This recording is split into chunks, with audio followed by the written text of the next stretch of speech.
Hi, it's Frank from Mann Lake, and here we are, beginning of October.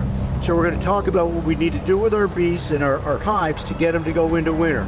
It's kind of a two-step process. We're going to do something here in October, and then November we're going to come back and we're going to winterize them. So today what we want to talk about is basically, does this hive have the resources it needs to get through winter?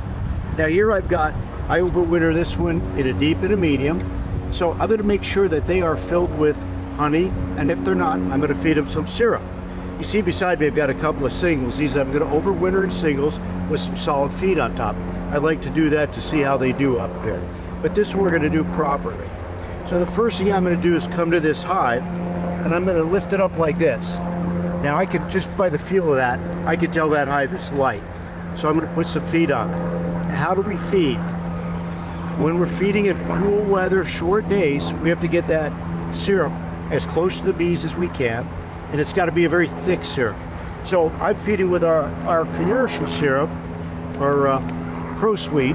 You can feed with sugar water, but if you do, mix it as thick as you possibly can. We want it very thick to go in there.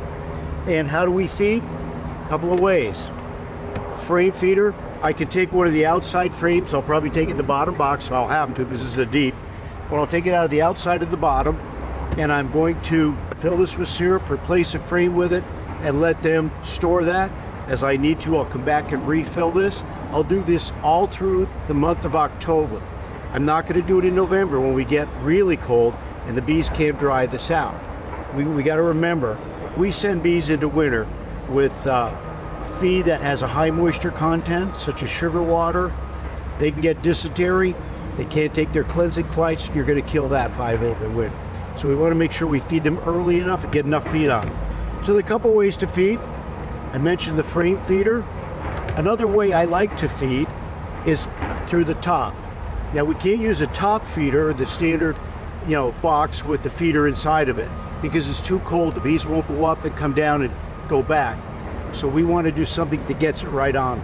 The way I like to do it, I have a lot of hives. I'm running about 200 colonies. So for me, it's all about efficiency. I feed with these 1 gallon plastic buckets. They've got a recessed lid. I just fill it with this syrup. I make 4 holes in here, and I'm going to put it right over the inner cover. So I don't know how these bees are today. They're pretty active, so I don't know if they're going to be a little testy with me or not. We'll find out.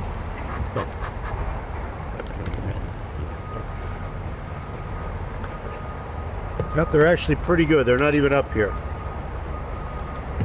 So what I'm going to do with this full gallon of syrup right over the hole in this inner cover, right over this hole, I'm going to put this bucket. That's going to allow those bees to come up through there and feed. And when this bucket's empty, I could just come back with another full one and replace this.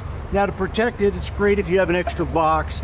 You put that extra box over the top, and you put your lid back on, and you feed. That's all we're going to do in October. We can go in before we start feeding, make sure our queen is there. She's still got a little bit of brood. She looks okay. Take a look at the hive, that it's healthy, and then we're going to put feed on it.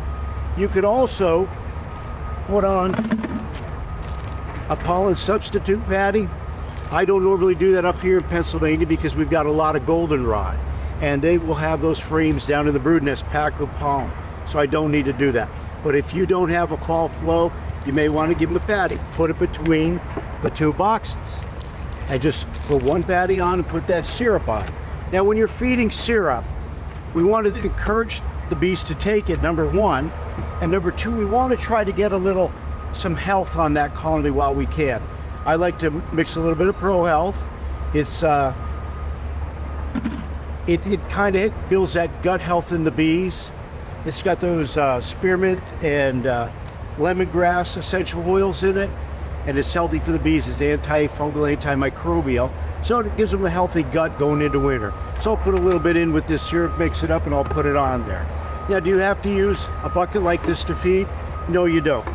You have a canning jar, any type of jar that'll hold syrup, you can do the exact same thing. Just make sure whatever holes you put in are over the hole in this inner cover. And that's all it is. October, check those bees, make sure there's a queen there. If it's a weak colony, combine it with another strong colony. Don't combine two weak colonies. You combine a weak colony with another weak colony, you have a little bit bigger weak colony. Don't do that. Combine it with a strong colony. Get rid of them, because what's going to happen if you think that's going to make it, and it doesn't, the wax moths are already in there, they're going to overtake this and ruin that colony. So combine them, look at the colony health, get them fed up, get them ready for next month. Next month, we're going to actually do the close up for the entire winter. We'll talk about that. Until then, get in those bees, have a look at them, get them fed up. They got to have this to go through winter. They don't have enough stores, so they starve. That's pretty much on you. So get them looked at, do it, and we'll see you next month.